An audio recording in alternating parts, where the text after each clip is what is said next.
Yeah. Oh, look at that, we just got one. You're Oh, quorum. perfect. You're welcome. Thank you.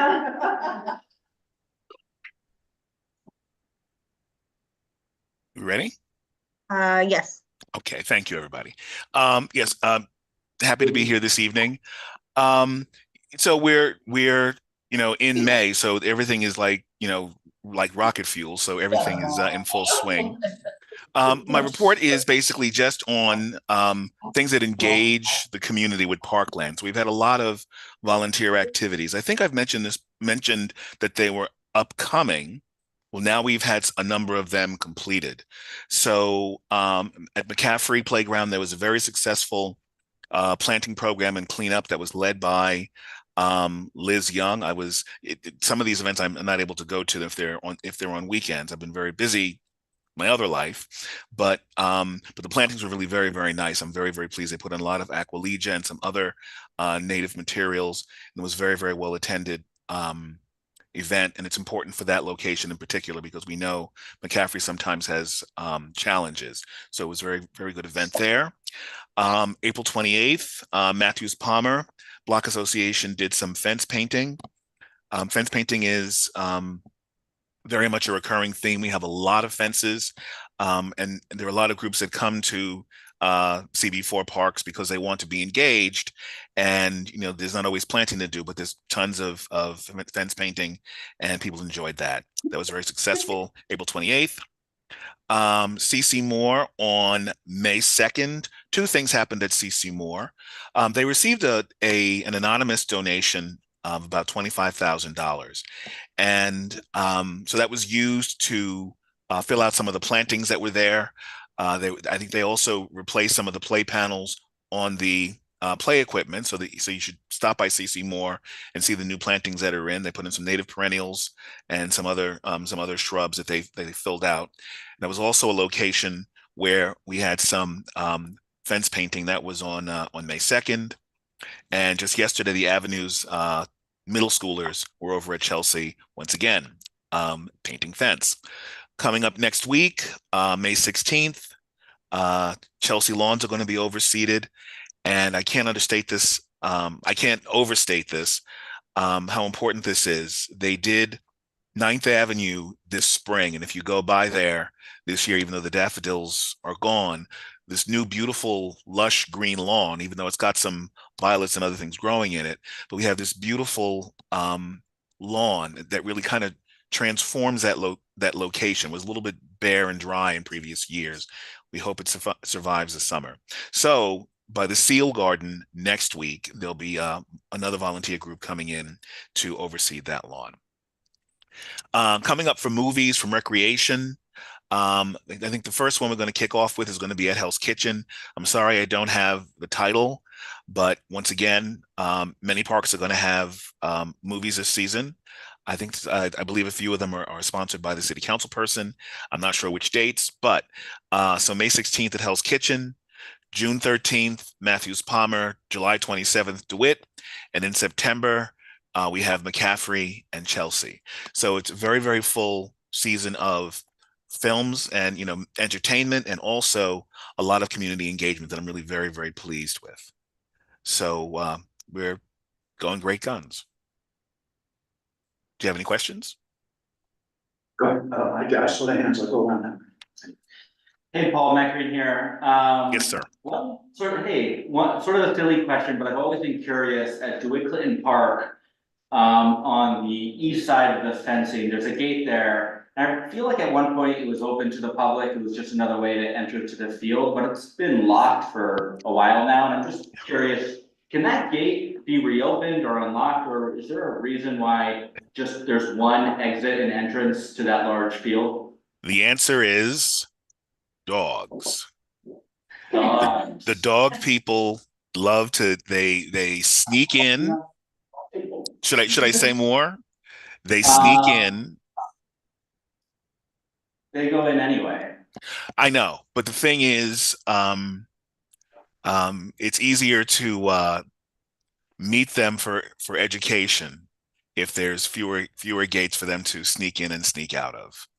So we've decided that I have decided that it's best to keep the interior gates open so that people who want to use the field legitimately, like sports teams, can get in and get out, and that people who want to sneak in off the sidewalk with their dogs will have a little more difficult time. I knew you were the person to blame for this one, Paul. Listen, I'm happy to take it for this reason. I'm happy to take it on this one. Yes.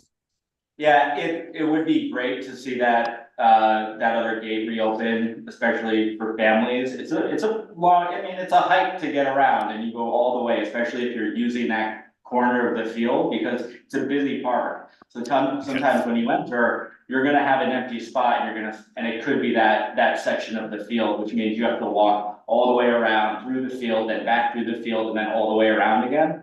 So it would be great to figure out a way to, I don't know, put up signs, do something just to reopen that gate on the east side. So happy to think about how we could work towards doing something like that.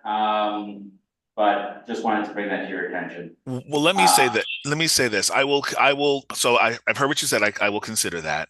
Let me just say this. There are two gates. There's a gate that's within the wrought iron gate. That's a single 4-foot gate, and then there's a double gate onto 11th Avenue.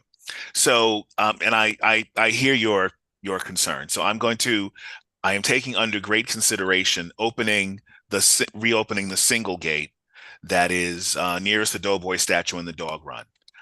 So That would be great. we will consider Okay, that. thank you, Paul. Thank you. Hi, Paul, Sally Greenspan here. Hi. So how are you? I'm good. I'm gonna start with something that wasn't my original question since Matt brought it up, but I just wanted to let you know that that's a problem too in Chelsea Green when the Parks Department forgets to lock the gate at night. That's when the people come in with their dogs, like it's a dog run and a playground. So, much appreciated if we can really pay attention to getting locked at night for all kinds of reasons besides security, but really people just walking with their dogs, late at night. It doesn't happen all the time because usually Parks is pretty responsible about locking. Locking up. You know, this is the second location. Something always happens that people who aren't supposed to have the keys end up getting the keys and are able to unlock the parks, because I got a report also that Hell's Kitchen was not being locked, and I know it's being locked. So we just changed locks over there. I will bring this up. I'll have this conversation with the level 2 supervisor just to see, what his thoughts are. It may just be as simple as changing the locks at that location. Because I think I just wanted you to know most of the time it's okay, but on the evenings that it happens, that I happen to, because there's a lot of dog things. And so, Yeah. but it doesn't happen all the time. So if it can be fixed, great. But what I really wanted to know is what I wrote about a couple of days ago, and maybe you haven't been able to get an answer yet. But since you're here with us, I'm gonna ask about that scaffolding. Is there any update on that? which the Chelsea Green scaffolding? Right, in other words, the garage people were saying they needed to wait, I sent this to you a couple of days ago, that they needed to wait for the warmer weather to finish the work. So here we are in warmer weather and nothing has happened. Okay. We don't know if they've reviewed their permit, but we're still missing the use of a piece of our park. I understand. So yes. So let me just say this. So we have a couple of we have 4 parks that have scaffolding in them. Not all of them are problematic, but what I will tell you is we're going to be having internally, we're going to have a meeting about our scaffolding, including the ones that are problematic, including the worst one of all, which is over at Aponte Playground. The legal is dealing with this, the new owner of the garage, and it's not a very nice person. Let's put it that way. That's my understanding. And so I'm going to let legal handle it. So in that respect, I haven't got an update about dates, times, when there might be a change there. But I think this problem has to do with the personalities involved. And so it's a legal problem. It's a personality problem. I hope that we will have some more information after we have our internal meeting about some of the problematic locations. So I have nothing more to say about Chelsea Green. I will tell you, people who are interested in a Ponte playground, DOB has actually had some positive action with that owner. There was I guess they were cited and they responded to the legal action. They're going to have a hearing, I guess, coming up in June. But in the meanwhile, they're in what I understand is some kind of constructive conversation with DOB. And I realize I'm being recorded. I shouldn't have characterized that new owner the way I did, but it wasn't. I didn't have an easy conversation with him. Let's put it that way. So. Okay, thank you, Paul, for the update. I know you guys are working on it. It's frustrating for everybody. So hopefully, the legal team will be able to encourage them to do the right thing. Yes, you should know that at this moment, it's my understanding they do not have a permit. So yeah, I know that. So I would imagine that they have a lot of exposure by not having a permit. So yeah, we're going to be discussing our next. Especially if a child gets hurt by that. Absolutely. No, it's, trust me, they're all on our mind. Okay, great. Thank you. Hey, Paul, it's Katie Savage. We spoke about the Christmas trees that were being dumped outside Hell's Kitchen Park. Yes. Okay. Yes. So not about that. Okay. We'll deal with that next year when they do it again. Well, when they try to get when the store tries to get any kind of permission to sell Christmas trees. Yes. Yeah. So you were talking about Ramona Ponte Park, and I'm not sure if you're aware, but the owners were at the Hell's Kitchen land use meeting last night, where they're seeking a special permit to demolish most of that building. No, I was not aware of that. Thank you for telling me that. You're welcome. Just take the building down then? It's a little confusing because I don't know if they can fully demolish it. It sounds like they want to try to keep maybe some of the facade, but essentially it's turning into a 7-story condo building. Okay. Which will mean a lot of construction, a lot of disruption, more disruption to the park than is currently being done. So it's a big issue that you guys should definitely be aware of. Yes. And those DOB fines were levied years ago. I'm sure that there were, but there was a new site several weeks ago when I was at the site. I saw a new citation with a June 16th date, and it was my understanding that there is new activity. I would imagine that even what you just discussed is probably new information and may in fact be in response to their requirement to eliminate or reduce the hazard at that location. Yeah. That's all. Anybody else for Paul? Thank you, Paul. You're very welcome. See you next week. Appreciate the update. Yes, see you next week. Next month. Yes, next meeting. Yes. Perfect. And you will be on the agenda. Thank you. I started this meeting improperly. I apologize. I should have said welcome, and I should have read this document that says we're being recorded and that you can, it's being streamed over the YouTube channel, and a transcript is being recorded so you can get this information. I'm not reading it. I'm just telling you that you heard it before and I did it. Welcome. I see that we have a representative from Con Ed. I actually heard that you might be here, but I did not see it on the agenda, and I think you're gonna, Robert, I hope you don't mind, I'm gonna. It's on the agenda. Is it on the agenda? It wasn't on the original agenda though. Good evening. Let's see that, hold on a second. It was the one online today. My only caution is I have to Well, my be instinct by was to put you. 7:45. Hi, yeah, and I need to be in an event for 7. I'm already late. Janine said we could go early. My instinct was to put you in now, and the agenda says you're in now anyway, so go. So Good evening. My name is Marina Balber. I'm from Con Edison. I work in the Manhattan Regional and Community Affairs team, and Kimberly is my fearless leader, who you all know. I'm here to provide an update about the 59th Street station where an oil spill happened. So if you're all ready, I can go ahead and get the show on the road. Thank you, thank you. On April 7th, Con Edison discovered the presence of oil in the Hudson River within the permanent containment boom surrounding Pier 98. We immediately installed an additional containment boom as well as an absorbent boom. The oil originated from the Con Edison's steam generating plant on 59th Street as the plant experienced an oil leak inside on April 6th. The source within the plant was secured immediately, and cleanup is substantially completed at this point.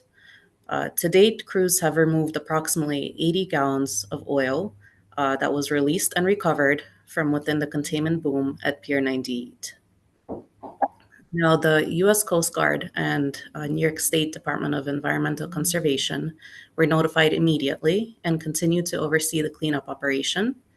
We promptly contacted the New York City Department of Environmental Protection, the Hudson River Park Trust, local elected officials, and Community Board 4 and 7, your neighboring Community Board, to make you aware of and provide updates of the cleanup operations. Currently, the spill is largely cleaned up.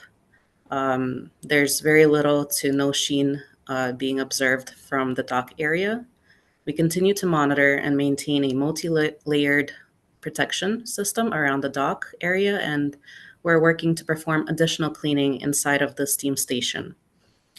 We have been maintaining communications with the New York State DEC and Coast Guard on the cleanup efforts, and will continue to do so. Both inside the plant and the river activities are scheduled for reevaluation on Tuesday, May 14th, to determine a 7-day plan moving forward. And that's pretty much all the updates I have for today. Happy to take any questions you have. I do have to note that I wasn't present during the event. I was out of the country, so I'll do my best to answer as many questions as I can tonight. If not, then I'll get back to you.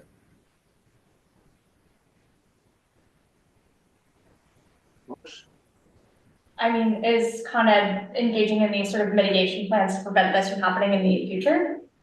Yes. So in general, we do have protocols set in place for these situations. And we've been very transparent with our cleanup efforts. I think the Coast Guard was very happy with our communication throughout. And Con Edison is always investigating to determine the location of any uncovered oil before, the floor of the plant. Even before the spill, Con Edison has maintained an oil containment boom near Pier 98 as a precaution to minimize the impact of an oil spill associated with the station fuel oil operations. And I believe that since the spill, Con Edison has installed 3 additional containment booms around the pre-existing boom areas as an additional precaution to prevent oil from escaping from the immediate vicinity. Yeah, I think that's as much information as I'm able to answer right now. I would just say that it is appreciated that Con Ed is dealing with, containing something that is already spilling, but to prevent the leaks in the future, I think would be something that the community would like to see, and seeing proactive work to prevent that, I think would be something that the community would likely be very supportive of, so would be, appreciative of looking into that further. Sure. So again, it's expected that these things can occur, and we do have already prevention methods in place. This is why we're able to react so quickly and efficiently by contacting, everybody who needs our stakeholders and notifying them and keeping them in the loop. And again, this is, even though the event happened some time ago, We've still been very much in contact with all parties and always open to answering, any questions you have moving forward. And actually would love to invite you for a tour, even, during this time. It's still very safe to go. Happy to, walk with you on the 59th Street steam station plant and to go to Pier 98 so you can see it, for yourself. And sorry, not to jump in. Thanks, Marina, for that. Just to add, so yes, we have measures in place in case there is an impact to the water directly around our pier, right? That prevents the oil from going beyond the area. That's the containment boom. We put in additional booms to kind of even further mitigate that and to be extra sure. We have done the extra cleanup. This was a spill internally to our station. So what we've done is also, made sure that we cleaned the tunnels that basically lead between the station and the water to prevent and to ensure that there's no more oil going out. And we're doing the investigation to make sure that there's no further way for any more oil to leave. I can't, trust me, our operating groups do not want there to be leaks inside of the station either. It's not beneficial to operations. It stops a lot of the work that's going on. So we're continuing to put in due diligence to, see kind of what happened in this incident and incidents and prevent that from happening again inside. And that would prevent there from being an impact externally. It's hard to sit here and say, no one can sit here and say with 100% confidence, this will never happen again. But are we taking measures to, improve our operations? Without a doubt. And I'd like to add on, we do really take safety on another level in Con Ed, and if there are any kind of suggestions, for communication that you would prefer, we're definitely open to having that conversation. Well, we'll come back to that. There are a number of people that want to ask further questions. Yeah, I was just interested because it was stated that these things happen. What do you know, if anything? And if not, when you do, would you come to us with what actually happened to cause the leak? Is that human error or is that equipment? Sure. Since it happens infrequently, what do you know about the cause of it? I believe that a spill like this hasn't happened in several years. I mean, it's been definitely, I think, over 5 years, 6 years, something like that. I can definitely verify that when I, speak to. It was an equipment error, though, to answer your question. Like, was it human error? Was it equipment? It was an equipment failure. It's very rare. It does not happen typically. And they've looked into the source of the failure. It was a oil piping component inside of the plant.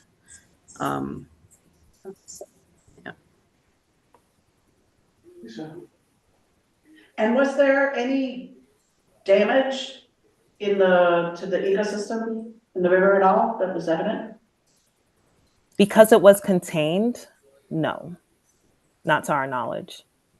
And this is after lots of communication with also several regulatory agencies and other groups. Everything was contained within that permanent area right around the pier that Con Edison does work. And outside agencies have also verified that they have not received reports of anything outside of that area. Thank you. Well, to follow up on that before I call on Brad, you said that there'd be a reevaluation on May 14th, which Correct. is but a few days away. Yes. Could you share with us the result of that, please? Sure. So I will update you next week. I will send Janine an email. Would that be sufficient? That will be sufficient, and Janine will share it with the rest of the committee. Everybody here will see it. Brad, That kind of answered my question there, Marty. I'm sorry, I didn't mean to steal your. No, that's okay. I was just gonna ask, like, who is the final sign off that it is now officially cleaned up? Who gives the stamp of approval? And also to make a statement that no damage was done to the ecosystem in the water because it was contained in the water, can never be said. that there was not an impact. Of course it was an impact. So I don't think anybody should ever say something like that after a water spill. I'm also wondering, why are the pipes running out from the inside straight into the water? Oh, you missed a lot. So sorry, I didn't mean to say it that way, but we've done quite a few presentations just on the way that our steam station works and the way that we bring in water for cooling and out of the station. So we presented here at Community Board 4. We also held 2 public permit presentation plans, which was open to the public, and we did invite the community board too, but we're happy to engage in that conversation again. I can't bring up the slides right now, and I'm also not the right person to get into all of the technicalities of how we cool the infrastructure at Con Edison, but that is why there is piping there. So throughout the entire city, they call it a backflow. Every building had to put them in, so nothing would back up and go into the sewer. I don't know how there cannot be a backflow prevention on this system at this level. It just doesn't make any sense to me. Because the water goes, so typically it's a tunnel. It's not just like pipes from our building. It's a tunnel, and the water goes back out into the pier. That water is typically also, like, by that time so clean that it's also been verified to be at such a high level, like to have removed so many of the toxins because of the process that it goes through. It's processed water coming back out through the system.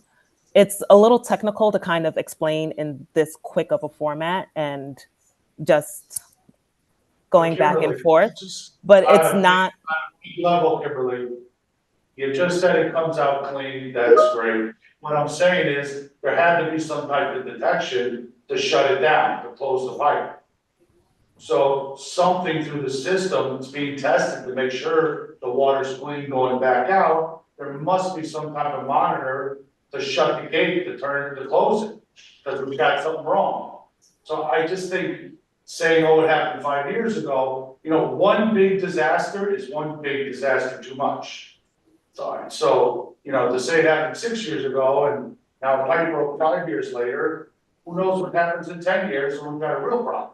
So I don't understand the engineering there, and there has to be some type of shut off. And then my other question was, who signs off on the cleanup on May 15th? So the New York State DC signs off on a huge chunk of it, but we are in touch with other regulatory agencies, enforcement agencies, and are working with them on various procedures. So when is the official cleanup to be considered cleaned up and signed off by multiple agencies? When they sign off. So what's going to come next week is a reevaluation of where we currently stand and the work that we are continuing to do. And once the DEC and Coast Guard, say that they're satisfied, then that would be when we are officially done. And you expect next week for them to say that it's been cleaned up? Or that there's more work to do? We expect to know more information before the 14th, kind of where we stand. I'm hoping that we will be done, but if they say that there's more to do, we will continue doing more. Yeah. Thank you. Okay. Just going back to what Brad brought up, I think the water system you were talking about was the water that you pull from the river to cool inside the steam plant, and then you put that water back into the river. I guess the question is, how did that water get into contact or get infiltrated by the oil spill that happened at 59th Street in the steam generation plant? Let's see. Because that leads to concerns that the water going back out into the river could be contaminated by other things within the steam plant, and it's not as secure and closed of a system as we may have thought. The oil leaked into the tunnel. That's how it happened. So typically there would not be anything on the floor that would get into the tunnel, into the discharge tunnel. And that's how the oil leaked out into the pier. Is the tunnel different from the pipes the water are going back in? Are there pipes in the tunnel that carry the water? Or the tunnel carries the water? The tunnel carries the water. So if the tunnel carries the water and we say usually there's nothing on the floor that would get into it, there's a way for things on the floor to get into the tunnel. That it's not like a sealed, the floor is somehow porous, so that if there's any sort of leak in the facility, it does have the possibility to get into the tunnel and thus get into the river. So we evaluate the floor cracks to see, if there's any kind of damage to them, and that's why, a spill can leak in. But in general, I think we're probably not the best people to answer that question. Somebody who's working on the plant can definitely lead you. Actually, a great way to do this is if you come on a tour and see it for yourself. We can walk you through that whole process. We're not gonna walk through it and look at your plant and say, what a great tour, look at all the engineering problems.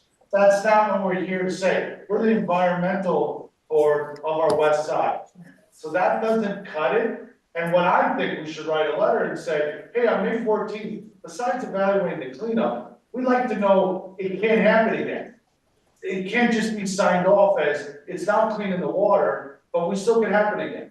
It needs to be two parts. What's the solution? What actually was fixed? To me, when they say it hit the floor, it sounds like some barrels, the pipe broke, it got on the floor, and it soaked through a drain that got into the tunnel. That does not seem sealed. And not only that, the water that's in the tunnel, Kimberly said it's being tested, but there should be something to alert it right off, to shut the valve. So it doesn't go in the water, doesn't go into the river. It's just not making any sense to me at all. So I mean, on May 14th, it's, yeah, we clean the water, but what, it's gonna happen again. It could happen, and then it could be even bigger the next time, then we had a real problem. So I it's great, I think there needs to be a little bit more answers back to us on what is the solution to stop it in the future.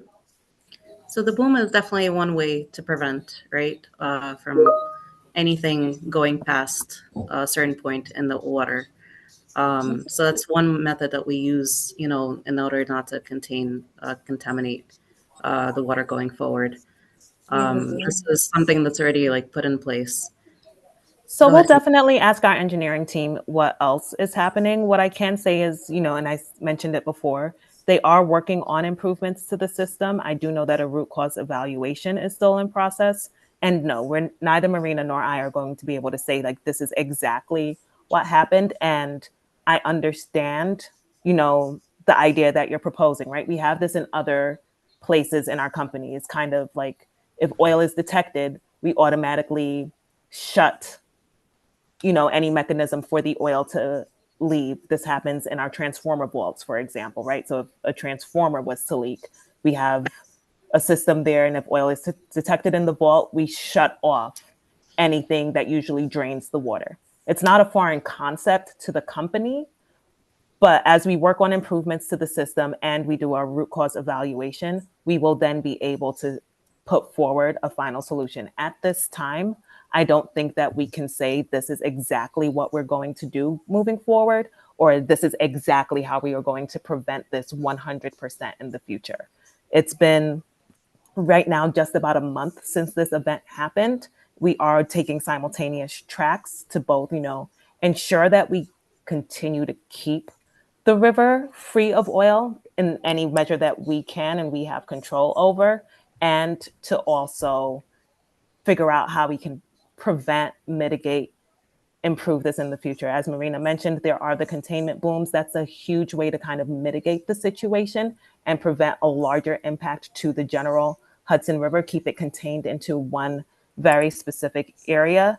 I understand that, you know, the idea isn't, oh, well, if you come on a walk, you'll either be so blinded by a Con Edison facility or you're going to give us a check mark or a plus sign.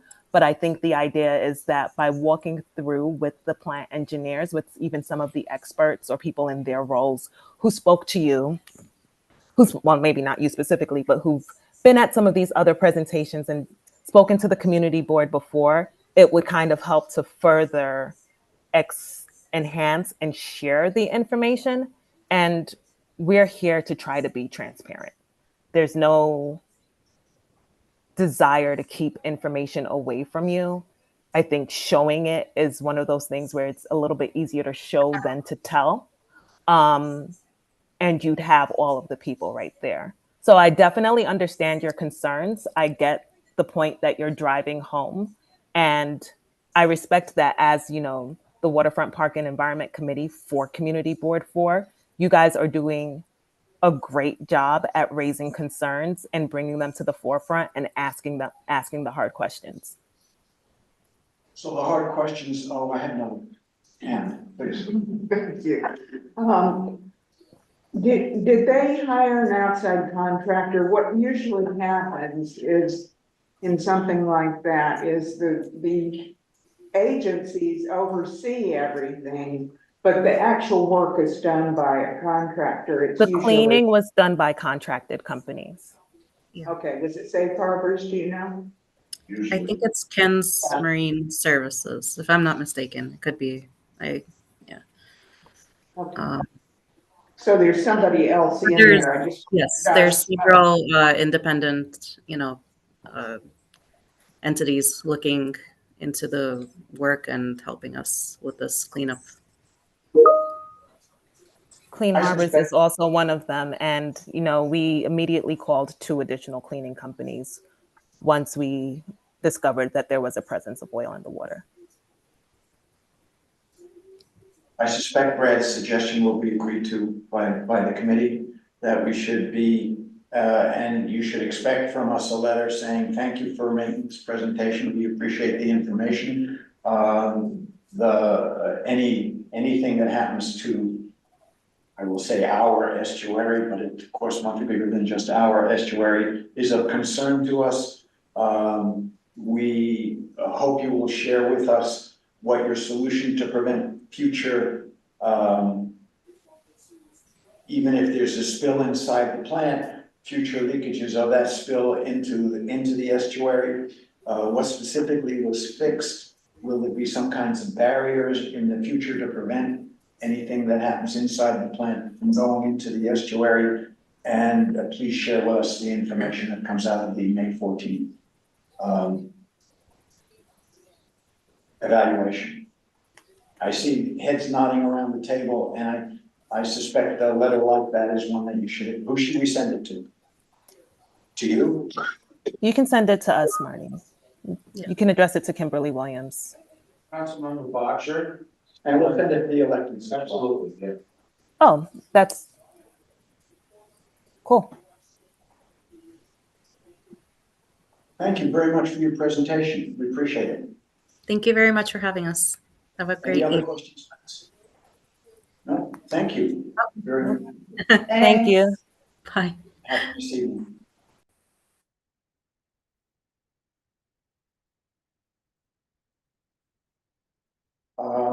According to my revised agenda, very much, we have to suffer through Hudson River Park now. I'm sorry, Robert. I shouldn't have said it that way. Well, welcome. It's nice to see you, and we look forward. You and I had a fruitful conversation the other day, and I hope we can repeat some of it for the group here. But I give you the floor, sir. Yes, thank you very much. I will, I'm gonna go through Robert, excuse me, I'm sorry. I realize I just used a nod of heads, and I want to be sure that there's nobody objecting to the letter, that is unanimous on this previous item. It's unanimous. Thank you. Robert, go. Okay, so I will try to be brief because I know folks, you know, want to get going. I'm going to go through sort of our general update, and then happy to take any questions. And if folks have something along the way they want to ask, feel free also to interrupt me. So as folks know, this is park season. We are kicking off. And everyone is outside. The park is booming. I will contain most of my updates to things directly in CB4, although some of our projects are notable enough to go outside of it. So for the 29th Street to 46th Street street landscape and esplanade design. So that's a 29th to 44th Street design process, where we just recently brought on our design team for it. We have met with the designers. They actually started, I believe, sort of in the middle of last month. And we are starting to work with them to introduce them to the area, as we talked about when we were here before. It's a really complicated area with a lot of different uses. It is, so we are looking forward to try to figure it all out, and how one could phase it to try to bring improvements to the area as soon as possible. We will have more information in the coming soon, when we will come back to you guys to kick off the community design process. We'll bring the design team to come meet with you guys first. We'll do some initial pieces, and then we'll launch into our larger design process. So that's where that is. 97 up at Pier 97, I'm sure folks saw opened at the south side of it, kind of opened quietly to allow folks to do it while still under construction at the end of last year. It is getting great use. If folks haven't been out there, you should go explore. It's pretty special. We've had some issues with some of our contractors and some of our construction that's going on there that is taking longer than we would have hoped, and beyond what we had planned for with some flex. So that is continuing on. I believe it should open sometime in this summer. Hopefully, I believe I'm now told, say early summer, but we are in that touch go period where they give me, I can't be as more specific, and yet it is right around the corner. I'm sorry. Yep. I don't know about the rest of the folks. I missed the specific location of what's going to open next summer. Pier 97. 97. Pier 97 at 57th Street, just north of the. I drive all the time and see the construction's going on, and it looks like it's going to be beautiful, but it'd be nice to have it open. We feel the similar. So we were able to give public access to it while construction for much of the pier while it was ongoing. You know, public, and that's our mission, is to try to get people out into these spaces. So we're going to try to open the rest of it as soon as we can. It's all a work in progress at the moment. Some pieces, I think, like the building may continue on. That is a painful process, including with DOB and inspections and all of that also. So, but we are trying to open the remainder of the pier as soon as we can. We know that folks want to get out there, and it's looking great. This spring, this is a field trip season, our kind of peak field trip season for folks in the park. Last month, we started a new field trip program, the Salt Marsh Science, which takes place on Gensvoort at our newly built salt marsh. And allow students to explore different ecosystems and learn about coastal resiliency. And they also study the species biodiversity in the tide pools located on the south side. It's what our education team just developed it. So we're going through some of our first classes. We've gotten a very great response from it, and it's a lot of fun. We have done some shorelines cleanups. Folks may see our waste shark, named Gulp, is out in the water. That is collecting trash as part of our blue team cleanups, shoreline cleanups, now that we have access point at Gansevoort. And we have come up with a new science program to educate folks at our Sturgeon Science Playground down by Pier 26. If folks haven't been down to that, it is spectacular. It is also jammed at all hours of the day. It is full of kids. very happy children. So we're pleased with it, and we're really happy that where our team's been able to engage with the local residents and local kids on what the sturgeon are and how they work, and help bring the Hudson River to life. At Gansevoort, just north of Gansevoort, thanks to a grant from Congressman Nadler through NOAA, we have launched our Gansevoort Habitat Enhancement Research Program. This is a 3-year research study that we're taking on the habitat enhancements and the 10 million oysters in the water just between Gansevoort and Pier 55 Little Island. We are just brought on our consultant team for it. We're looking at oyster health and performance, the estuarine community utilization and water chemistry, and the salt marsh condition. And we're really excited to be able to do this. Those studies that go over a couple of years really give us a lot of good information as we have done these enhancements and how they are performing in the river to help inform the larger community of habitat restoration in the region. We also have a study going on at our Tribeca site that I believe is entering this is year 3 of, I believe, 4. It's exciting to have comparative sites from across it where we're looking at much of the same information to try to figure out or have our scientists start developing some understanding of why oyster reefs and the habitat enhancements do better in some areas than others. It's a really exciting piece of it.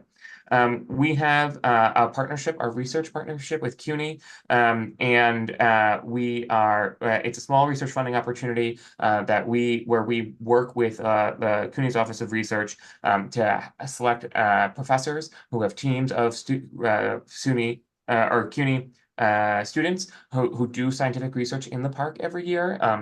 Last year, we had 12 different visiting scientist programs doing research. The CUNY one in particular, this year we have two teams going that are both from Brooklyn College.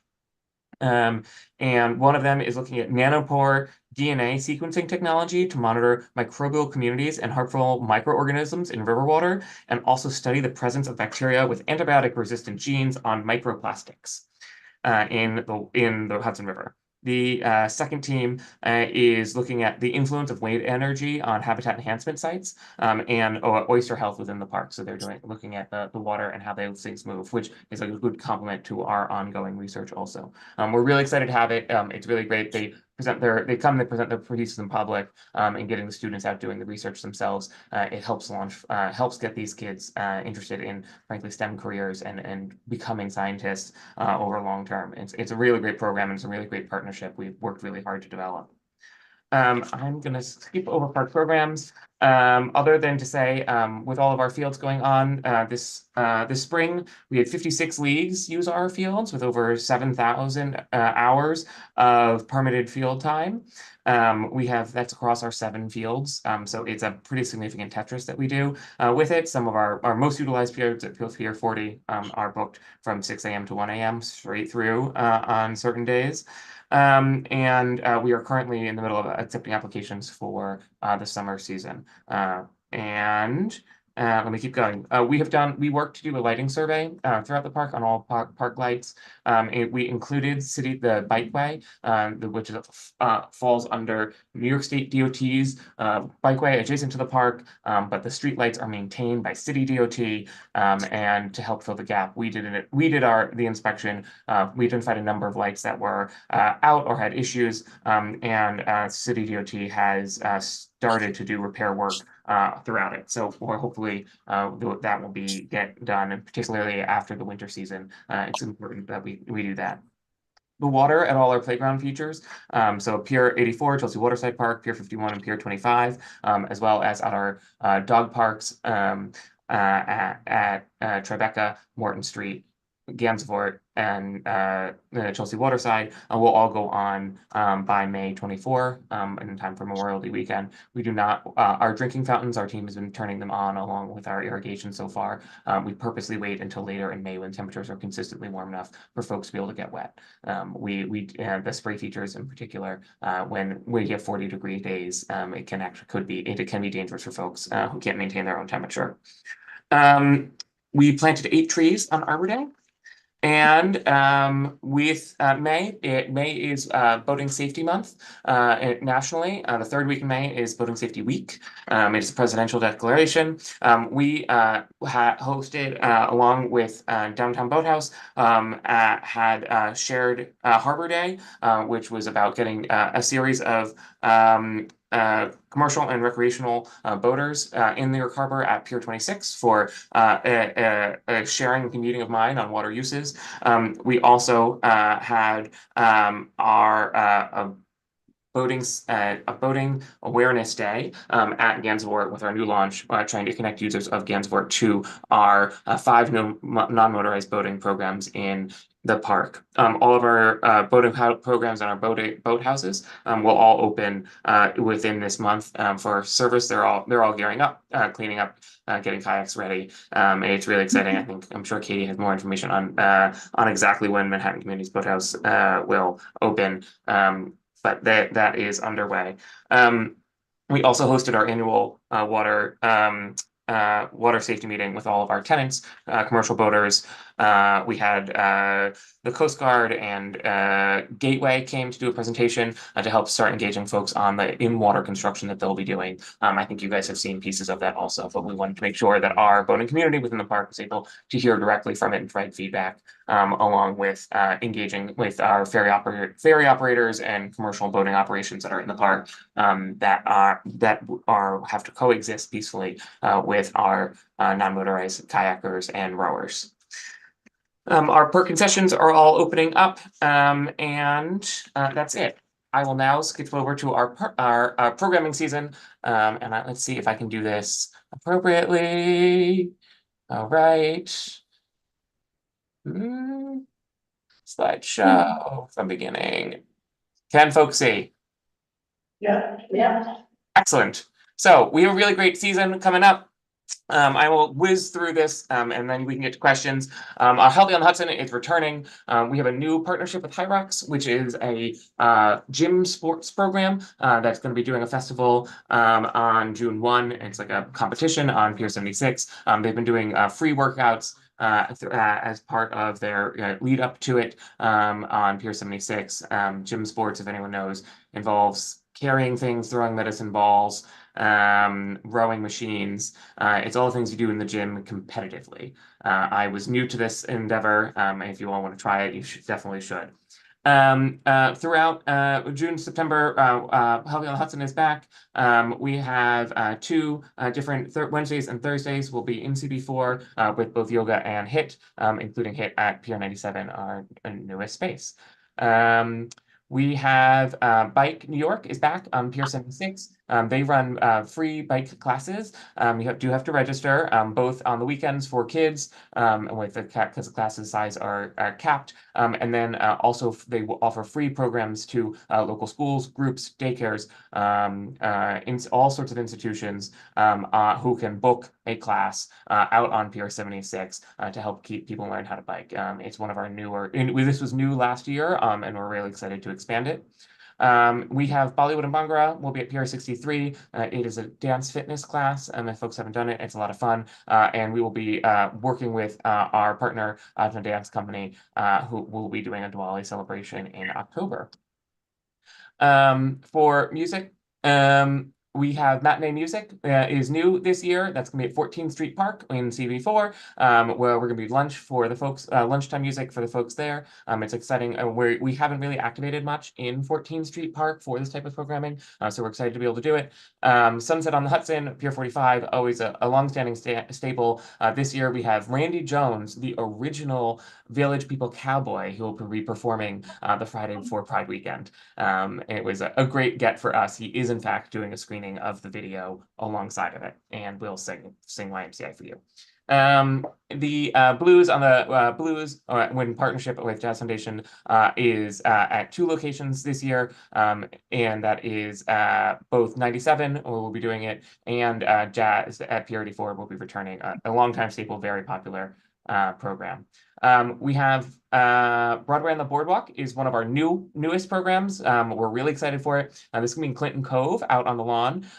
It is on Monday, Broadway's night off, and they will have a specific individual talent who will come. Don't look at these names because they're not confirmed. But it's going to be a really exciting program. We expect to get a lot of things. That's part of our reach into the local neighborhood.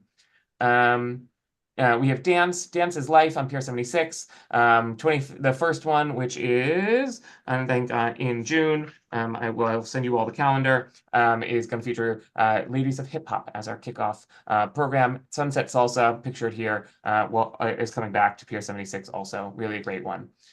We have also on Pier 76, we are partnering with Mass Hospitality, who runs Bronx Night Market, to have a Latin night market on Pier 76. It's going to be food, performers, and should be a lot of fun. But hopefully is good use of the space that is pretty well lit at night. Actually, it's one of our spaces that with all of those overhead lights. So we're excited to be able to host it.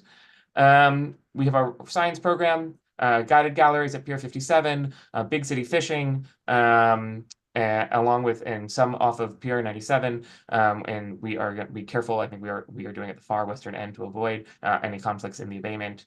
We have wet lab look-ins at the Pier 40R Research Aquarium, where you can come touch fish. We have Creativity Nature, where we are doing nature poetry. You get a prompt, learn a little bit about our ecosystem here in Hudson River Park, and work with an artist who helps create poetry, along with Sketching with Nature, where we are doing the same, but drawing it. And Painting in Nature, which is in Pier 57 itself, but similarly features a talk from one of our scientists and our education team about a specific natural feature of Hudson River Park, and then you paint it. And our team is pursuing STEM in Little Island. If you guys haven't seen Little Island's programming, it's there. We're doing shoreline strolls, nature walks, historic vessel tours, Ask a Scientist. Fun. This is where our scientists, including some of our researchers, come and give mini presentations on it. I will say oyster toadfish croaking sounds, I think is not coming back this year. That was one of the best ones last year. It was about oyster toadfish sex noises in the river. They're fun. They are drinks. It's a great time, along with science stories, wet lab trivia for it. These are our shoreline cleanups. This is Gulp. And we have a series of special events. So High Rocks, Improv Everywhere with Make Music New York is going to be doing a fun exhibition on Pier 84 it's called part of the MP3 experiment. We have West Side Fest, where we partner with a bunch of our local cultural networks, the Whitney, Highline, Little Island, The Shed, and many more. Just through a festival this year, it is on both, it is Saturday and Sunday, not just one day. I cannot believe the team convinced me to do this. We are hosting a unicycle festival on Pier 76. It is going to be fabulous and I think deeply comical, and Diwali in October. We have Blues in August, Release in October, and then Pumpkin Smash. Last year was our best year, with 1,700 people came out for Pumpkin Smash, and we're hoping to beat it this year. That's it. Oh. So much. Wow. Fountain of information. Robert, just a couple of things, Fred. What's the status with the state and changing the bylaws for Pier 76 and Pier 40? You know, your chair was here, and after that meeting, I haven't heard a thing. There's a lot going on there. That's one of my questions. It's great to see that Representative Nadler got us money for a study. I was wondering, could you put on the docket if the park could study alternate energy from the river or from the wind, and someone that can study that, because we've asked repeatedly, there's no green energy at all. And it's impossible, if you look around the rest of the world, that we're over here using old school juice. And we've got a beautiful park, and we have a great trust that I'm sure wants to do something. So maybe a study might get us through the door a little bit. It's tough when you say DOT's working on the lights and they're not solar. It's just shocking. Shocking. I know you don't have anything to do with that. That was one of them. And Did they talk to you guys about their cleanup? I just wanna know to make sure you guys were involved with that. And then my last question is about jobs. Summer jobs for the people at Niger. Is there some specific outreach to get to some people that could benefit working at the park? So that's like, I know it's a bunch of things, but it's been There's actually a fourth question that Brad has and he doesn't know it. let me make sure I have this. So it's 76. Before you jump into your list of three, he does have a fourth question. You and I talked about it. This largely comes from him. And that is, why is it that we're not using barges to deliver cement and materials for the Gateway project? Brad has been the member of this committee that has most consistently brought that issue up. Well, they did it to build, I call it Barry Gillis Park, but you know. That floated everything up the river to construct those, tulips. Which is great at the time. Let me make sure I have this in order. 76. Yeah, they floated all that up, it was fantastic. 76, what was the second one? Yeah, what's happening with the development, like with the ball fields, what's the plan for that? What's the plan for Pier 76? What's happening at the state level, because I know there was a lot of changes that had to be made to the trust agreement. I missed one, energy, energy research, Con Ed, barges for Gateway. There was one more topic in there that I didn't write down. I think I see, job reach out for summer kids at Niger. Okay, great. All right. So on Pier 76, since we last met, I know that our local elected officials have your letter and have been looking at the legislation. We have not seen anything yet. We are still hopeful for this season. We've been trying to be in communication with them about it, but I don't actually have I don't have specifics on it. It is with Senator Hoylman and Assemblymember Simone. I know that they have been looking at it, but I don't have an update from where they are beyond that. I too would love to have specifics.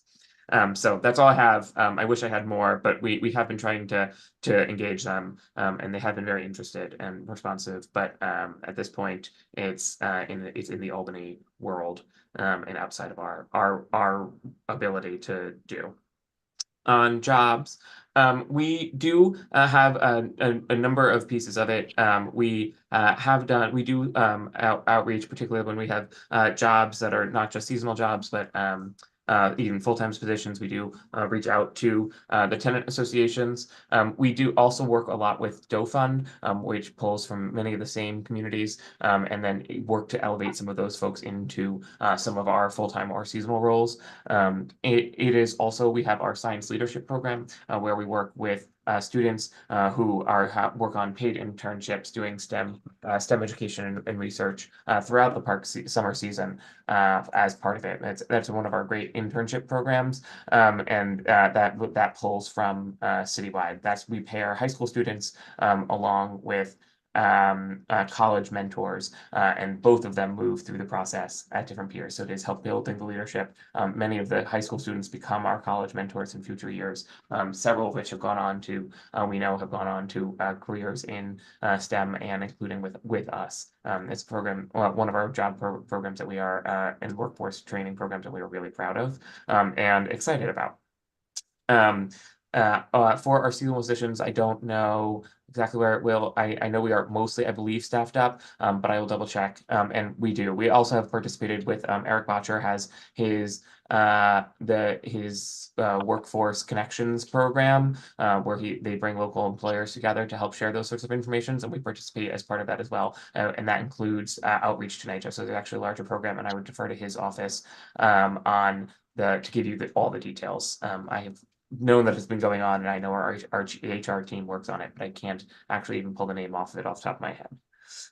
On the wave energy question, so Hudson River Park is a designated estuarine sanctuary, and habitat enhancement research focus protection is part of our mission. It's something that we do. Your proposal on a wave energy study is certainly something I think that we would be interested in. It is not the right fit for us to lead because we are not energy experts. Robert, let me just say this. you guys consume a ton of power along the entire west side of Manhattan. You definitely are involved in trying to solve the problem for alternate power. Wind, I didn't just say water, I said a study that what could actually be done. Because your answer is what we keep getting. No, it's not our purview. It is. It is your purview. It is. Everything that's being built. We sat here and let the guys at Chelsea Piers sit here and give us such a line of bullshit that they couldn't put solar on top of that massive roof. And then they couldn't give us a link. I mean, we just keep taking it. It's ridiculous. And anything that's being built, Marty, we must demand at Pier 40 and Pier 76, that there is green components. It's such a crock. It really is. I was You about. probably know that there is some solar coming to the piers. Yeah, I'm just saying, sorry, I was we're speaking using solar farms, windmills, and now now let's give it a study. Okay, let's go in the back door. Let's ask for a study on alternate power uses that could be done in the park. And you're saying what better organization to arrange for such a study than the Hudson? Yeah, Hudson River Park, that's such a So great one. we are working on our We energy. just walk on the sidewalk and say, and teach the kids, we just powered up these 10 lights. That's got nothing to do with water or air, that's just really construction. A walking path that powers up these things. There's so many ideas. Let's see what he says. So I was speaking specifically about the trialing of new technologies for it, and we are not energy experts. I have a really great science team who does research on it. We certainly trial new research techniques on, like, say, habitat enhancement research. It's one of the pieces of the Gansler project, but inventing new technologies new energy technologies is not ours. We do work and look at all of our energy uses and pieces for it. And we do regularly we have a team actually who regularly meets to pull together, try to both reduce our energy footprint and then look for those sorts of things. I believe Chelsea Piers did send you guys an update with a photo of their newly installed solar panels. Similarly, we have we have new ones that are up and running, and we now have an agreement with Con Ed on the Chelsea Waterside restroom that similarly has solar panels and then also sells that energy back to the grid. So it's a net metering situation. It is, I agree with you, it is in all of the above question and problem, and we certainly try to do our piece, our part on it to advance it. We have right now, we're in practice of trialing various equipment, lawn care equipment in particular. We are very heavy users of it, and we are trying to identify sort of the best product that can meet our needs to help us move away from, say, gas-powered lawnmowers and other of those pieces. Lawnmowers in particular have turned out to be a bit of a challenge on the commercial scale. The product doesn't quite exist yet. Some of our other things, say leaf blowers and hedge trimmers and other pieces of equipment we have are that. This season, as part of our event season, it's actually I think one of the first seasons that our events and our sound systems and all those pieces are also going to be based on we are trialing basing them on battery power. So we have battery generators, which are essentially an enormous battery that you cart out instead of the historic use of gas generators. It is, I agree, and all of the above one. I don't want to get into new energy research in the terms of creating new technologies. That is a specific industry that is not in ours. That being said, bringing those technologies or other pieces of the park to help reduce our dependence on fossil fuel generated energy and within our large system is. So it is something we look at, and definitely something I can take back to try to get a more broader update for you on some of our other efforts. Robert, this isn't new and exploratory technology. Putting a solar on top of a light is done everywhere. Okay, that's not new. I'm not asking for AI generated, trying to do solutions. I'm talking very simple things. Very simple. Wind power is not new. We are a peer. There's wind blowing. It's insane that we're not doing it. So I just think, Robert, I know you have all the answers. I'm just saying, we gotta try a new way, Marty, to get across to help them. And that's why I thought a study from Mr. Nadler in the future might help. To say, okay, here's some doors that are open that we could try, so because they will follow up. I'm just like, we're not getting anywhere. It's not getting anywhere. For me, I'm hearing how nice it would be if some organization, especially one that uses as much power as your organization does up and down the river, if some organization were to do a comprehensive study of the possibilities of alternative alternative energy usages up and down the park, that is some kind of a coherent program using wind, solar, whatever, that we're not expert enough to be able to specify that. And neither are you. We understand that. What has to happen is that somebody has to identify an organization that can raise the money to do this survey and to do a comprehensive survey of energy needs and possible uses up and down the river. Marty, in our last meeting, after I left, I did the research on carbon capture. I kept saying it, right? Like one of these piers, and they make money, is the carbon capture. And so you could build a park on top of this structure that's capturing, because we're the most polluted area in all of Manhattan with all the car and the homes. So I mean, there's so many ways to come up with a solution, to also give revenue to the park that's out there. It's just shocking. We are so behind the rest of the world. It's such a beautiful park. So, I don't know, we have a great partner in them. I just think we got, as a board, come up with some ways and, just pick a winner. Call it as we like to say, a pilot program. Just give us a little pilot program. Give us 4 lights. 4, how about 1? How about 1? We actually have solar lights in parts of the park. They're at our pickleball court where we don't otherwise have built infrastructure. We actually do have them. They are dim and they don't quite have. They generate the same thrust of power as our regular lights. It is something that we have done and done it, and they don't have the same one. It is for when we build new sections. So we do build with built power, which provides longer, stronger light, which is a part of our safety efforts. As I said, we talked about our lighting survey. That being said, fully heard on it, and I will definitely take it back with our team on trying to see what else we can do, and I'll get you an update on it. It is something that the power overall is something we do look at. Can I keep going? Talk about the barges. Okay. So for barges, I can't speak for Gateway, and I know that they are coming. They are coming to you guys and have come to you guys in the past. They are still developing their construction program. Exactly what it is.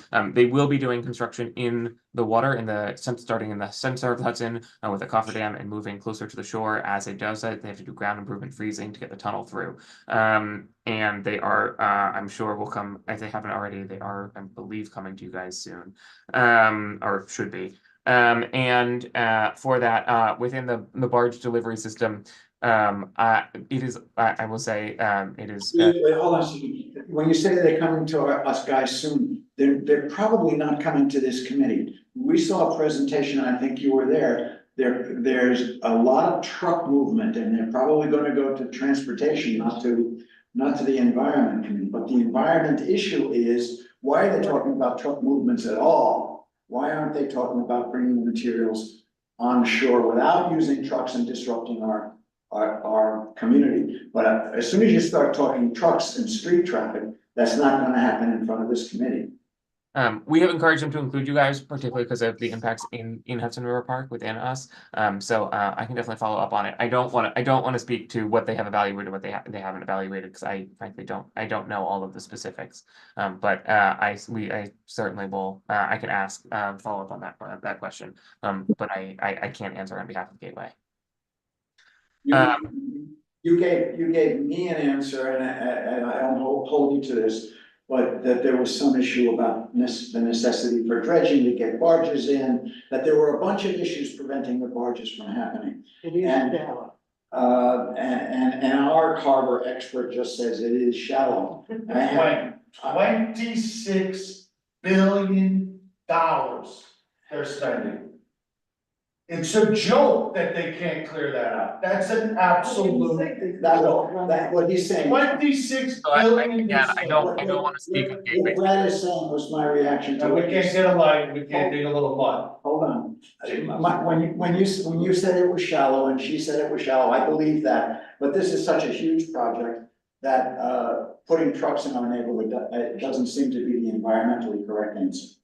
And I know it's not up to you, and I know that you're just one of the parties that are gonna be seeing this. But I think the conversation that we're having is a conversation that the community board in general needs to have, because we need to be saying from our environmental perspective that we're indignant about being inundated by these millions of trucks to build that tunnel. Okay. Okay, there are other people that want to talk. I'm shutting up and Brad is shutting up. Hi, Robert, it's Candace. Thank you for your presentation. I was wondering, I was over laying out on the 26th, 29th side over by the heliport. And there, I noticed the habitat garden. It's never opened at all. Is there an hours of time? I've noticed that there's litter in there now, like it's just an empty piece of, I mean, it's not empty piece, it's a great habitat garden, but it's not being used. Can you tell me a so little it bit more is- information on that? Yeah, we have it as a protected area for wildlife. It is a registered monarch way station, among others. We also do field trips in it. We don't have it open for general public pieces, in part to protect the life within that zone, to allow that for those pieces of it. It is designed as a protected area. Protected wildlife and plant area. It is not, and we do field trips in there as part of our protected use. We have volunteers who help us maintain it as well, but it isn't designed for general public access. Okay, like I said, I noticed last weekend and I've seen trash in there. That's why I'm just like, who is going in there? What is happening? Why is it not being, it doesn't look like, I mean, there's a path, but it's really not kind of cleared out. I don't know when the last time it's been. It's just that, yeah, it's a piece of land that's not being used, I feel like. But also, I've noticed cars, like four-door cars, a lot of them driving up and down. And it's on a Sunday afternoon between like 12 and 6 that they are driving up and down. And I know we have the golf carts.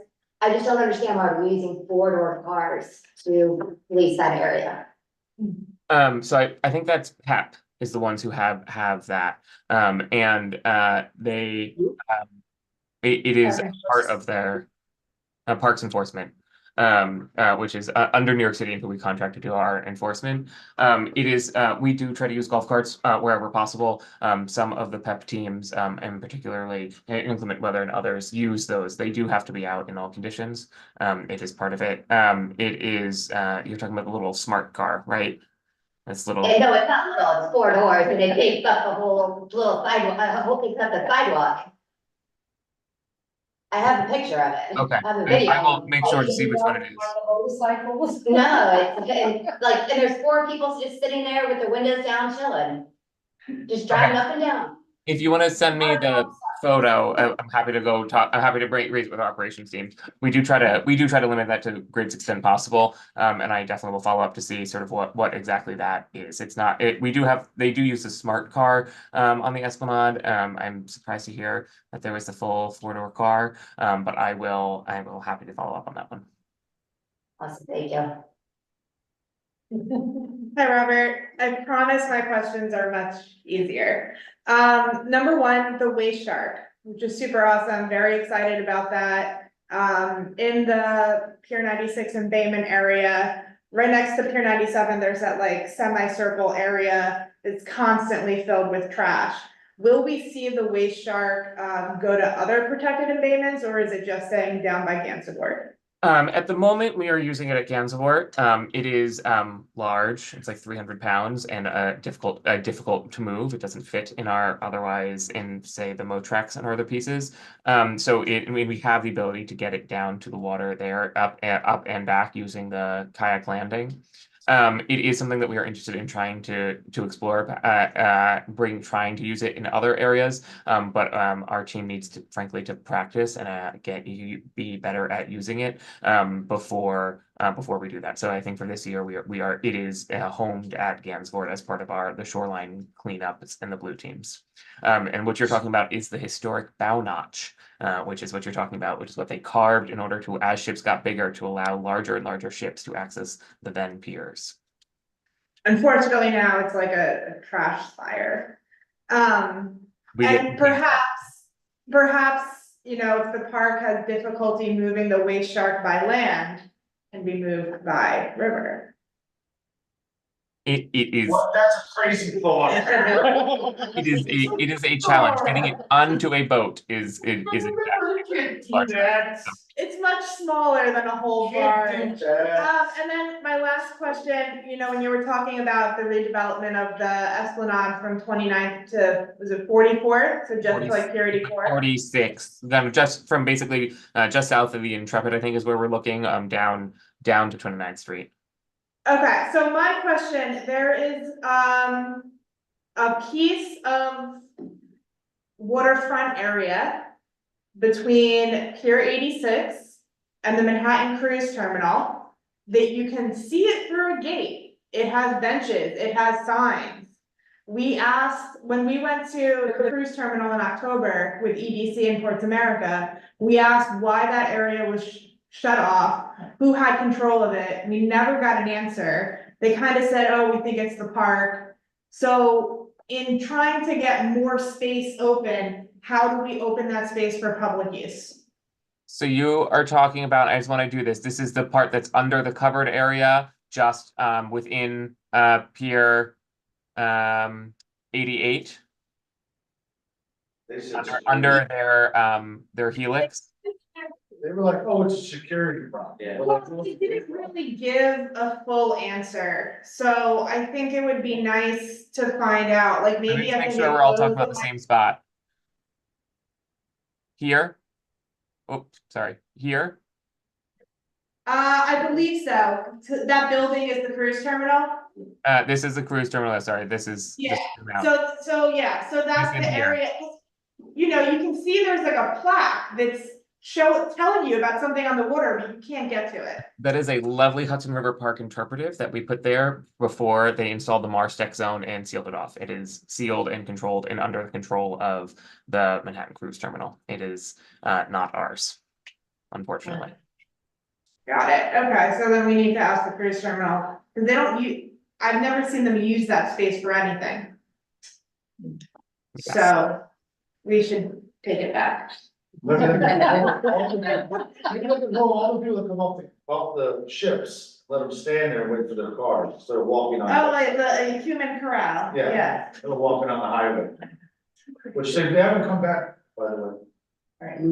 If you have open and notorious use of that space, in other words, if somebody walks on it almost every day, then it will revert to somebody or other, it won't stay with the owner. That happens, in fact, in Massachusetts, their DEC gives little talks about how to do that.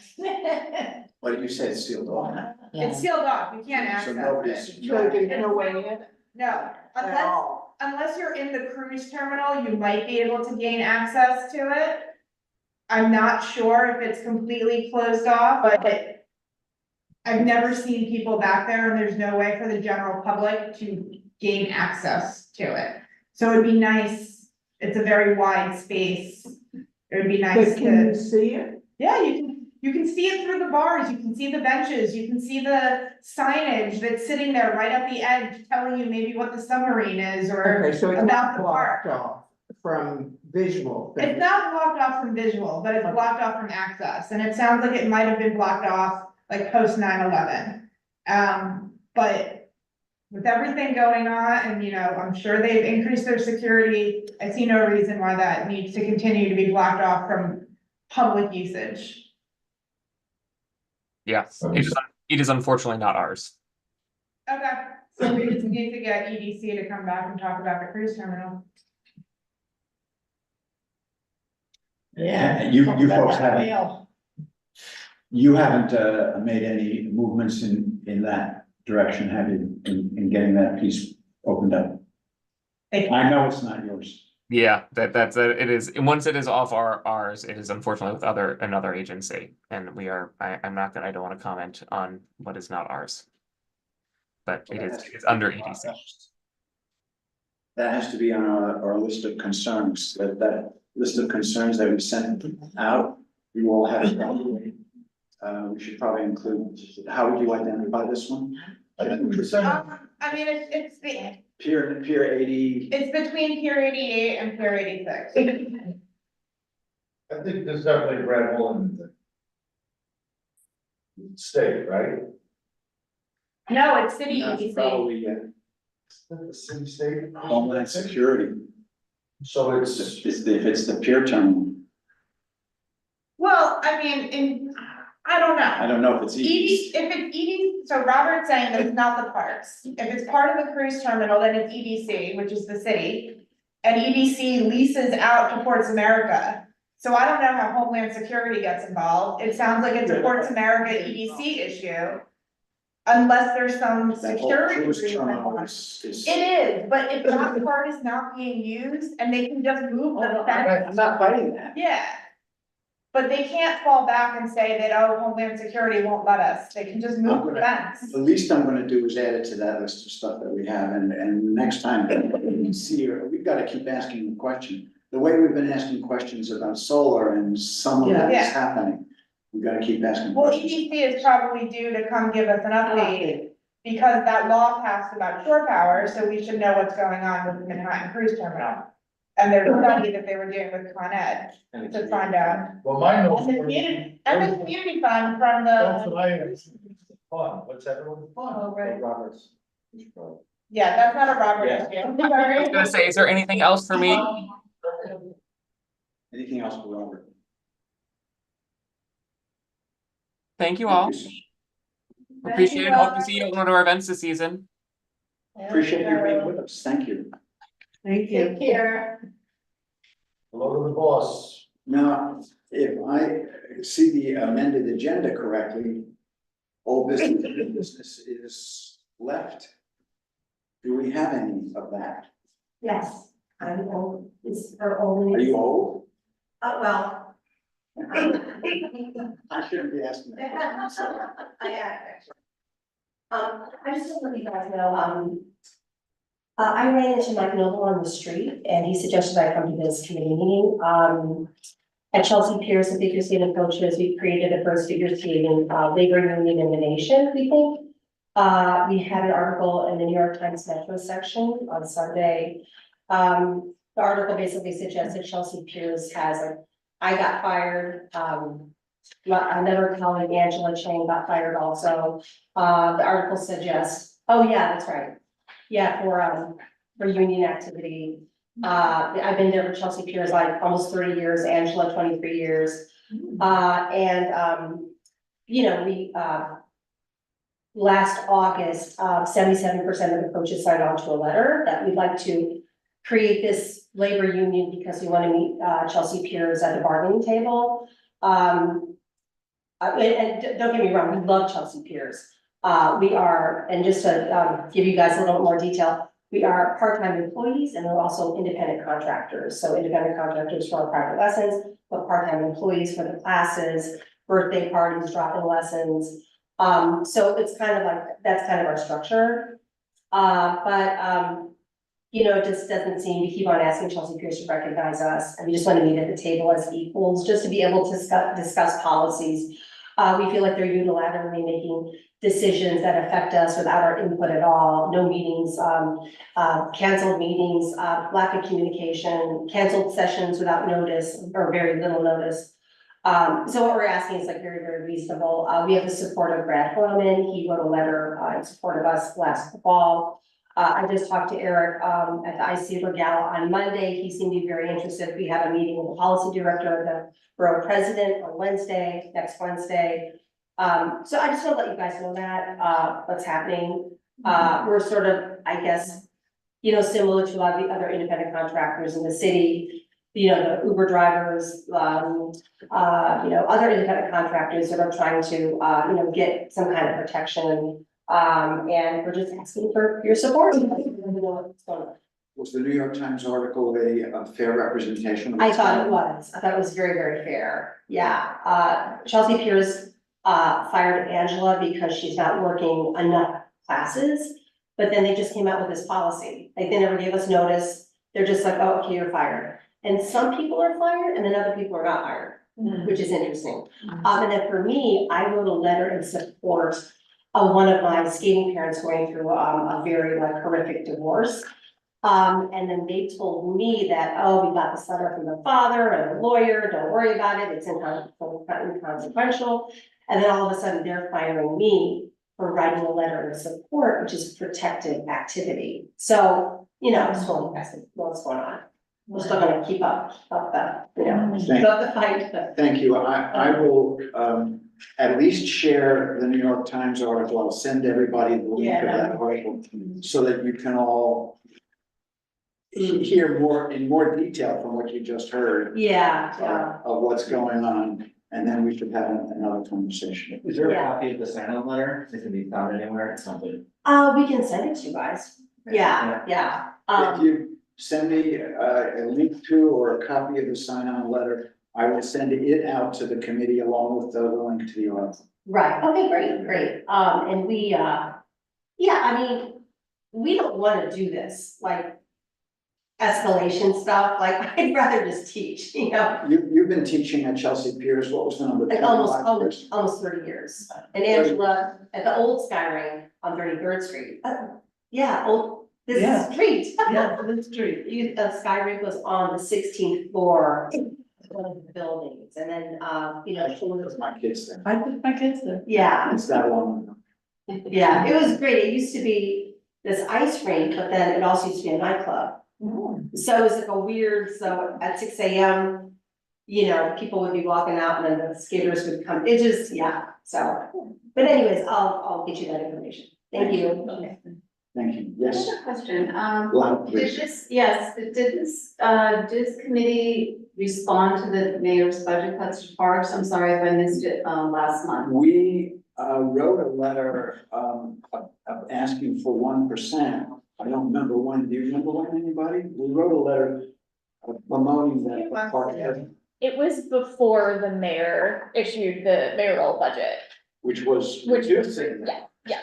So they issued the mayoral budget in the middle of April, and I guess, I don't think we've even met since then, now that I'm thinking about it. I think that our budget task force, of which I am not a member, probably said something about funding for the parks, but we have not written a separate letter as a committee. I mean, I just, with summer coming up, like the rec centers, they need to be fully staffed. We have youth that have nowhere to go, lots of teen issues right now happening in the streets. Asylum seekers, of course, nowhere to go, trapped in hotel rooms. And so those rec centers in the parks are incredibly important. We're trying to fight a rodent problem, we need sanitation. So, I don't know if this would come from your task force, the budget task force, or from this committee, but I think that someone should do a letter. I mean, I can definitely bring it up with Jesse, but I don't know if it's something to also add to a future agenda. I will see with Jesse on what an appropriate response would be. I think everything you're saying makes a great deal of sense. So let's get that information and if you want to write a note, and we'll vote on it next month. Would it be too late for next month? I was gonna say there's a timing issue here. Yeah. Oh, Yeah, cause I It has think to go that would into be the done council for budget. June, yeah. So it'd be an executive thing? Executive letter? from our chair? Well, you can. Well, could we just make a motion to write a letter to the mayor saying that we wish there could be more funding for parks and we're disappointed to see that the levels have not been, we can't. I mean, I'm just saying, it's not gonna be effective. That's not effective. We need to write to the council. Well, it would be mayor, council, all But I'm just that. saying, they still have to do the budget. Because they're the other side of that negotiation, so I think, I mean, you could write to the council and CC the mayor, but. Say that again. You could write to the council, specifically our council member Butcher, and then I Brewer. You could CC the mayor, but ask them in their negotiation process with City Hall that they push for a higher budget for parks. And to not, ultimately cave to the mayor's cuts for the reasons that I think Joseph laid out. Basis is doing one for the libraries, and I just feel like this committee should be on record to do something. for the It feels like a very easy thing, it's not out of the ordinary for us to do that, especially if there's a time clock on it. You know, it would be great, because the cruise ship funds would be great to use right now. This would be a great time for our area to be able to use that money that they said they were collecting. For this exact thing, where it's at the discretion of the council member to use. And so that's why we fought for that money to be used in different ways. So maybe that's another way of talking to Eric about what's happening with that fund. Well, we should probably have EDC come back and give an update on Yeah. where they are with both the shore power, the community fund, and that space. Yeah. To reopen for public access. One letter, little I don't know if it's necessarily a letter, but we should invite them back to the Yeah. committee to come back. I So think two this is separate a things. separate thing. Two separate things. One is budget letter, which I think we should do as a follow-up. Separately to what Brad's bringing up, I think we need to do a follow-up on inviting EDC back to the committee. And is EDC managing all that money or is Ports America? I don't think they Ports are. America just gives it Yeah. and EDC. I don't think how it's managed. Right, so the EDC thing, is an administrative issue and. Yeah. No letters needed, we do need to talk about getting them back, particularly to talk about the space that you identified and the. Shore power, Shore power community issue. fund. I saw that, Can I ask a general question? Because I saw that shore power article in the Times that was basically saying it ain't gonna happen for a while. That was not that long ago. What? Did something pass and? Yeah. Yeah, There was- something legislation passed in city When did it council. pass? Couple months Recently, ago. Days ago, right? No, one. No, I didn't see in the that. last month or so. A month. Yeah, I think, yeah. Right. That's very good. So when you stay at a hotel, they have that extra tax. Where does that go? The mayor. Yeah, I assume it's the general fund. It just goes to the general fund? I'm not 100%, but that's my best guess, and I could look that up. Because we're about to have a casino in our backyard. And wouldn't it be interesting to say, hey, oh, by the way, Mr. Casino, a certain amount of the funds need to go to our parks in our neighborhood. Just an idea like we did, which we kept forcing the tourists on the cruise ships. Maybe it's just an idea. I don't know. Well, They told us we were nuts when we were asking for $1. We got the $1 from every tourist, right? Coming off that on the ticket. We should ask for it over here. You know, it's billions and billions of dollars. We want a little bit for our parks. Which you're gonna use. Or if our friend was here, who's not here, and I'm like, they're gonna try right up there, it's gonna be a drop off. Other than that. I see the letters that we're talking about as two. I see a letter, going to, Con Ed, and I iterated what that letter is. I now see that the committee would like a letter going to the electeds saying, please keep pressure on the city budget for, increases to parks. This community is seriously in need of funding and staffing in the summer. Am I saying that more or less correctly? Yeah. Is that more or less Yeah. what I think? Yeah. And I don't think this requires a letter, but, Wait, I just want to be sure, I want to be sure that everybody agrees on that so that I can put on this check sheet. Okay, anybody objects? No, okay. So that's 2 letters, one very short, the last one's a very short letter. And the Con Ed letter is a little longer. and, getting an update on the Hudson River Park Act. And, Robert said it's in the hands of the state electives, understanding sort of where in the process that is. I think it'd be helpful for the committee to know. Well, that's administrative, right? Yeah, I think it's just, Asking yeah, Brian. just getting a sort of update, like if it's gonna happen, or if we're looking at next session for the act to be amended. And it could even be if there's a meeting with like Jessica or Jesse or anyone. Right. They can Yeah. obtain that, it's not. I'm saying that we need updates on the Hudson River Park Act and what's going on with the Shore Power Act. That those are administrative things that we should be pushing. And I'm seeing the 2 letters that I just articulated. Perfect. Anything else? Did I miss anything? Oh, unless somebody wants to take over those letters, they're easy and I'll do them. Good night. Well, I think we should probably motion to begin. Huh? Motion to adjourn. We have to do that too.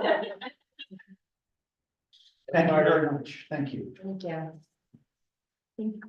Thank you. I said I would send this out You did. You had sent that at the end. to the committee. Yes. And the contact information was, she sent it to me, she does. Yeah. Thank you, Chair. Brad, we should have talked.